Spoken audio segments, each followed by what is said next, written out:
सर्वेको काम अन्तिम चरणमा भइरहेको छ। खोटाङको केपिलास गढी वार्ड नम्बर 2 चोखाने र पारीकोठी। अर्कै मूल हुन्थ्यो खै त यो बोकुम मौसम चाहिँ यो यो प्रारम्भिक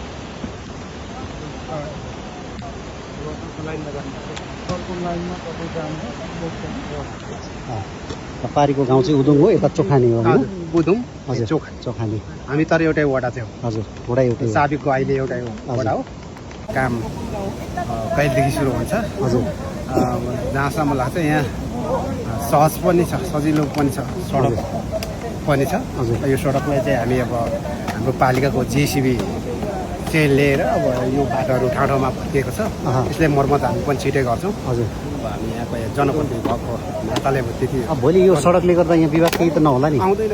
सडकको यो निकास त हामी दिन्छौँ नि सर। हजुर सडकको निकास त दिनै पर्छ नि। यसले अब हामीले यो सडक कागज अब तलबाट हो कि भित्रबाट हुन्छ हजुर आउँदैन सर।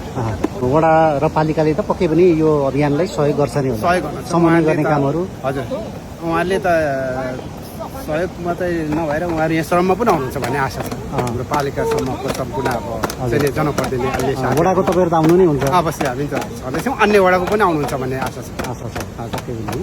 यो यहाँनिर झुलुङ्गे पुल बन्दाखेरि लाभान्वित हुने क्षेत्र चाहिँ कति छ? कहाँ कहाँको क्षेत्रहरू को लाभान्वित हुन्छ? यो चाहिँ तपाईँको यो हाम्रो अब यो अहिले वार्ड नम्बर 2 हामी यहाँ छौँ, यहाँ पुल बन्दैछ। यहाँदेखि उता तपाईँको फेरि यो ठुलो भूगोल छ तपाईँको। हामी यहाँदेखि हेर्दाखेरि जहाँसम्म त्यो आँखा दुर्दै हुन्छ वारिपारि यहाँ लगभग 1500 घर दुईभन्दा बढी। पारीको गाउँ उदुङ यहाँ उदुङ तपाईँको यो फेदी छ।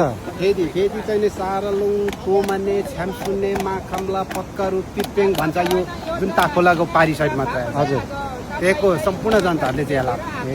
उता दिङला कि कहाँ पनि जोडिन्छ अरे यो यताबाट? यो सडक त तपाईँको जोडेको छ, यो पारी बाटोबाट पनि दिङ्गा भोजपुरको सिमाना जोडिएको छ र पारीबाट पनि जोडिएको छ। ओके पुगेर चाहिँ नै यो भनेपछि यहाँनिर यो पुल बन्यो भने त यो क्षेत्र ठुलो क्षेत्रले लाभान्वित हुने भयो, राहत पाउने भयो एकदम।